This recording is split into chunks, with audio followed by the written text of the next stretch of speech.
Big love and respect, everybody. Welcome back. Today's topic will be uh, hodgepodge, a myriad of examples and just general meditations on the concept of Mercury and transitional spaces. A lot of what I'm putting forward here was inspired by my conversation with Chance over on the Innerverse podcast. I'll try to put a link in the show notes. And also something that David Whitehead put forward in his conversation with over on Skeptiko. I'll try to link that in the show too. There's a conversation with Ayn Rand, and I actually haven't gotten that far on that research rabbit hole, but apparently the name of that video is uh, "The Middle is Evil." The middle is always evil, something along those lines. Um, so I'll put a bunch of shows in the show notes for anybody who wants to kind of take this and up onto the next level and dig in. But I have a few stories I want to tell, and then I'll kind of lean into some of these concepts that I've listed on the board here. But essentially, everything that we are bringing forward is signified by the concept of Mercury. Mercury is the king or the god of gates, of thresholds, of portals. He's also considered the king of thieves as one of the titles for Mercury, relating back to the creation myth behind the character of Mercury, all of which ultimately is a metaphor for the alchemical process of Mercury. A lot of people are really onto this right now. The alchemy of mythology is being manifested in a major way. A lot of folks know about Benjamin Balderson. You know, he's definitely the authority on this. But I just want to bring forward how Mercury is a dynamic in our psychology and in the manifesting of will in concordance to the elements around you. So, when I was a child, in martial arts, we were required to take a bow when we stepped onto the dojo. And when we stepped out of the dojo, we were required to turn around and face back into the dojo and bow in the dojo before we turned to walk out of the dojo. And I always found it very interesting that whether you were entering the dojo or exiting the dojo, the direction of your bow was always inward. And I find that absolutely fascinating. And for much of my life, it was just a curiosity as to why why is that a why is that important? Why is that significant? Why have the elders preserved that behavior and require me to observe it in my life? And it was not until much later in my life when I watched the film Seven Samurai by Akira Kurosawa, an absolute masterpiece of cinematography, black and white from many decades past. And in that film, there is a small band of samurai who are hired by a village, a group of villagers, and they are recruiting other samurai to build a small militia force to defend the inevitable marauders who are going to come and pillage the village. And so, in the process of recruiting their team, they they establish an initiation ritual, a process of discerning the value of the samurai um, that are going to join the team and eventually become 7 samurai. And this initiation ritual is essentially they set up, they will meet us, they spread out, and they will find a candidate, and they will invite the candidate into a, uh, a tent. And the tent has one opening in the front. And just around the corner from that opening, there is a young samurai, the youngest of those samurai, and he is given a stick and told that when the new recruit is entering into the tent for the interview, that the young samurai should strike them on their head uh, as a test of their reaction, their reflexes, and their skill. And this process uh, is uh, put forward, I believe, 7 times in the movie, and every time each of the samurai has a different reaction to the test, and it's very telling. It's almost like a personality matrix. Uh, no, I guess it wouldn't be 7 times. It would be about 5 times.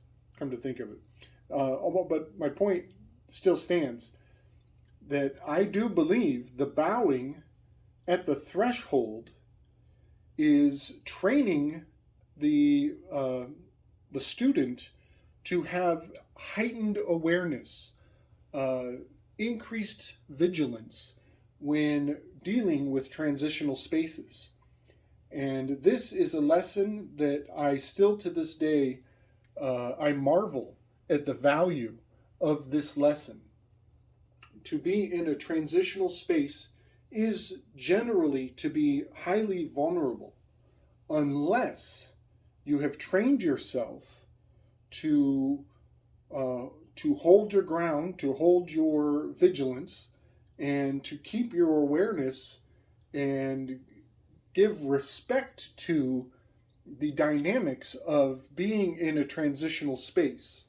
And so that's the premise for this information I'm trying to bring forward today, uh, and kind of culminating a lot of the research that uh, I've been doing with the many marvelous masters of conspirituality as of lately. So liminal spaces are absolutely profound to me, and I see them everywhere. I have a friend right now who's recently divorced about a year ago, and uh, he's having a hard time settling down. He's in between uh, uh, his love interests. He can't choose just one. He constantly has 2 or 3 kind of pushing him and pulling him, and he's getting his ass handed to him because he can't just make up his mind. So I was teasing him the other night that he is in liminal space. He cannot make a decision. He's in between uh, a sense of belonging. He's got a foot in both worlds, sometimes in 3, and it's just torture on him. And so I just gave him a small lecture about Stoicism and be the sense of solace that comes from having your feet underneath you, being having a firm foundation and having your decisions made in advance so that nothing can change your mind, and the power of saying no. And one of the problems with a liminal space is that you have this propensity to say yes to everything, to be agreeable uh, to just about anything. And the idea of saying no is somehow it's a slippery concept when you're in a transitional space. And now hear me out and bear with me because I want to give more substance to this idea. Statistically speaking, from a self-defense uh, perspective, the ideal territory for an assailant to attack anybody is always in transitional space. They're always out in the public, somewhere on the road, somewhere on the sidewalk, somewhere where they're just about to try to go into their house. You know, they're coming home with the groceries, they're coming back from the bank, or they're just about to walk into a door. That is when the king of thieves is the most inspired to strike. And that is an absolute statistical truth. You can talk to any police officer, do your research, prove my words. It is a fact that Mercury is inspired to come and knock you off balance, to take your sense of security in the moment that you are about to transition into a new location. And the magnitude of that truth cannot be fully conveyed.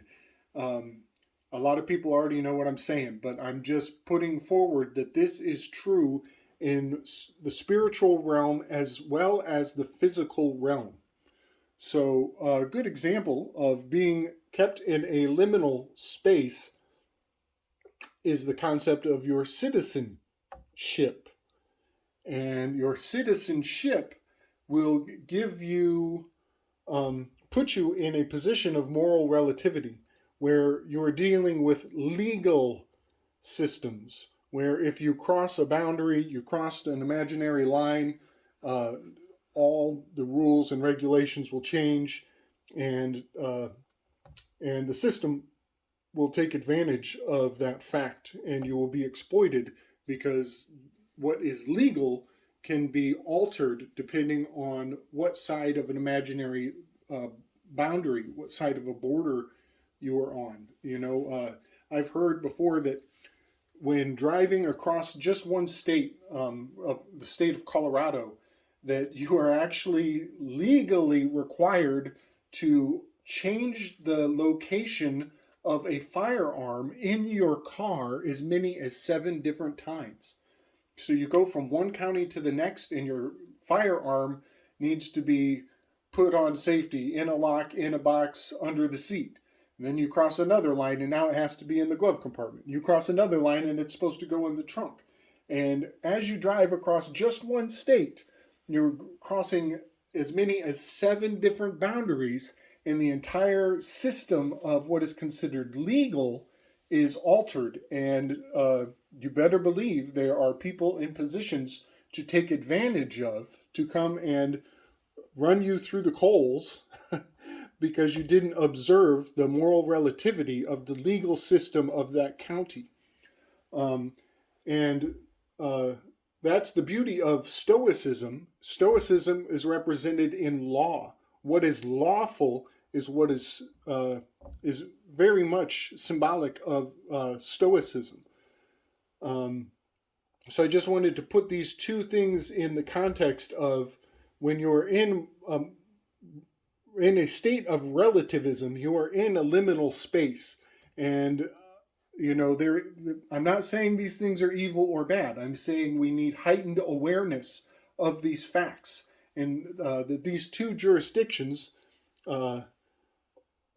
will come into play in our lives. There is a time to be stoic, there is a time to be relative, and the wisdom to know the difference is the power that I'm trying to highlight with this presentation.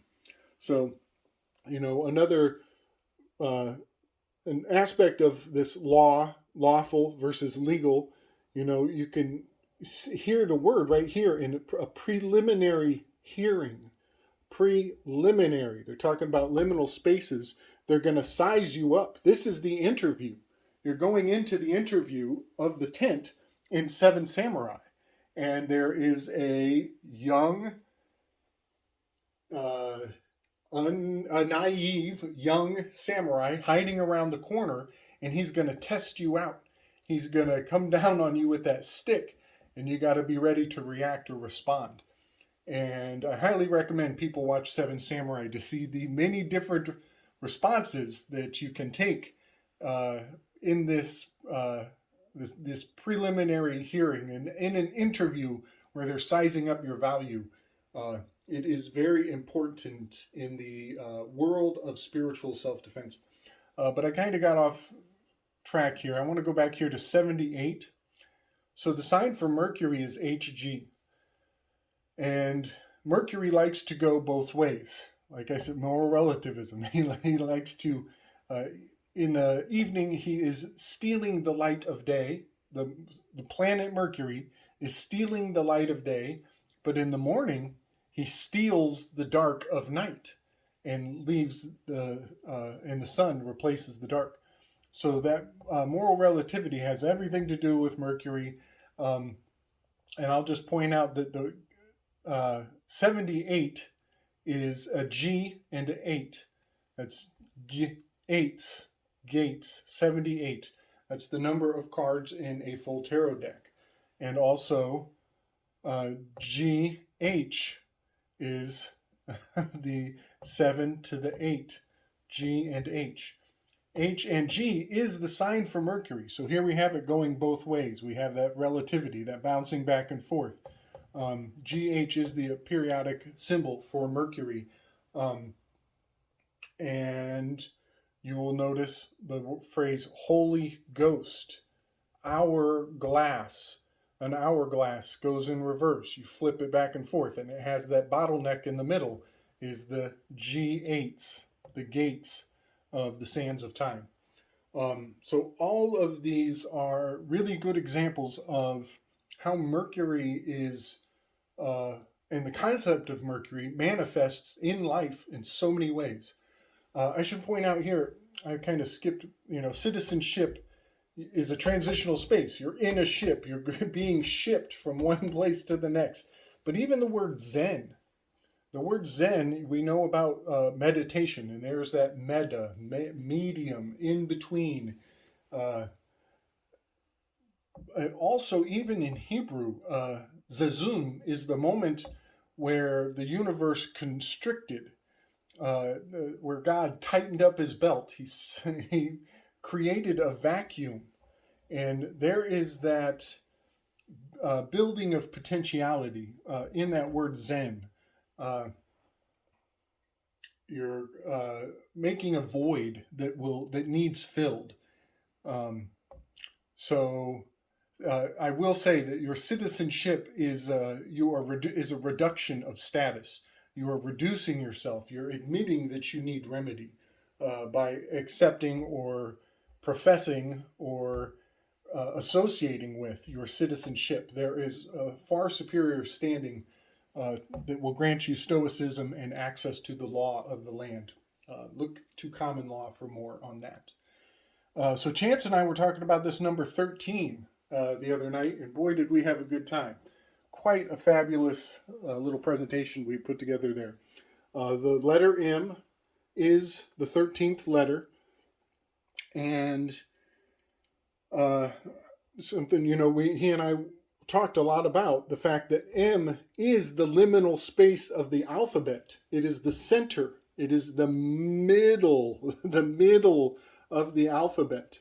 And number 13 is very closely related to that. And if you watch my last video I put out quite a while back, I have associated Ophiuchus, which is the 13th constellation. I have associated Ophiuchus with the Baphomet. And the Baphomet, I believe the wings of the Baphomet represent this M, which represent the mercurial middle liminal space in between. And I will also point out, I have it here, that 13 is the center point of the 26 letters of the alphabet. Curious enough, 26 is the atomic letter for iron, and iron is the elemental representation of Mars. And Mars, funny not funny, it has a 26-month return cycle before Mars is in closest proximity back to Earth. And 26 months is 2.2 years. Excuse me, no, it's 2 years and 2 months. And there is your 22 master builder. So the fact that 26 represents iron, and that's also the numbers in the alphabet. I believe we are dealing with the diction of Aries. This is all further proof that we come from a culture of war. And for 13 M Mercury to be much like Switzerland, to be neutral. Is it Switzerland? Yeah, to be like Switzerland, and it's neutral. It's in that middle position. Is very profound. It's very profound, very psychologically significant, and I would even go as far as to say downright magical, these consistent truths. But I could make a whole nother video on the fact that it is 26-month cycle before Mars returns to essentially in opposition to the Earth. And this cycle may have everything to do with electric universe and interplanetary discharge and the Grand Canyon and the scar that marred the face of Mars.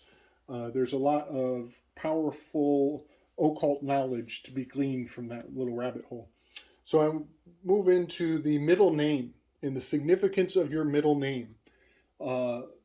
There is a case to be made, a very powerful one, that when the mail comes to your house and this name is altered, the alternative name is given to you. They have changed your standing from the land, and now you're been put into a transitional space where you are expected to respond to moral relativity and legal systems, which is not a lawful thing for them to do. And there are certain avenues of remedy that one could seek out and make a claim that this is not your name. This is a idol name. This is your idol name. They're making a false idol out of what you are called and expecting you to respond to it. And if you do, you are engaging in a lie. This is essentially, this is a form of fraud. This is constructive fraud. But I will point out that they are making you incomplete. They're making a false image, a graven image of you, and they're representing you as incomplete, which right there implies that you need remedy to begin with. And that is quite a thing to object to in a very powerful way. Saying no becomes tricky, but it's something that needs to be done with the system we've been given today. So I'll just point out that this is decapitated. They've decapitated your idol name and punctuated it with that little period, that little point right there. It reminds me very much of John the Baptist, the decapitation, going back to the Baphomet and the liminal space. It even reminds me of the crucifixion of Christ, as the middle name is in the crossover, the crossing point. And that point, that puncture, is like the spear of destiny, you could say. So just another side note I wanted to put forward was that, I've talked about this before, the land, air, and the water. That's LAW. That is the law. And those elements, land, air, and water, are represented in the three gifts of the Magi, the three gifts of the three wise men. These are your alphabet agencies. They really love those three-letter acronyms. All of this goes back to the secret schools, the sacred teachings of the ancients. But gold is rock, Frankincense is scissors. Myrrh is paper. The myrrh, this is the water. You're going into the paper sea. Frankincense is the air, which is also spades and is also swords in the tarot. So all of those are represented by these scissors, which create a nothing. They create a vacuum, a zen, a zazun. And gold is clearly rock, the mineral element. And you will notice what is missing from all of this, from land, air, water, LAW, from the gold, frankincense, myrrh, there is a vacuum, a missing link, a missing element. And that element is fire. And that is your soul. That is your intention. That is your vigilance and your awareness, your right to say no, your right to self-defense, your right to have your wits about you when you're put into a transitional space, and your right to be stoic and resist the king of thieves. And one thing I think about, one motto I live by is, I love to turn my enemies into my allies. And a fantasy that I often have is, if some fucking idiot ever presumes to come and assault me and assail me, whatever weapon or means of force multiplying that he assumes to bring to the situation, I am determined to take it from him. If some asshole comes up to me with a gun, I will consider that gun a gift. And I'm about to get a free fucking gun. So I just want to put that mentality forward for people out there. What seems to be victimization can often be converted into a gift. And if you get your mind right, if you make your decisions ahead of time, if you train yourself to think with vigilance and with determination in your heart, you can flip the script on a situation. And people who come at you in those liminal spaces, you can turn them into your allies. Merry Christmas, y'all.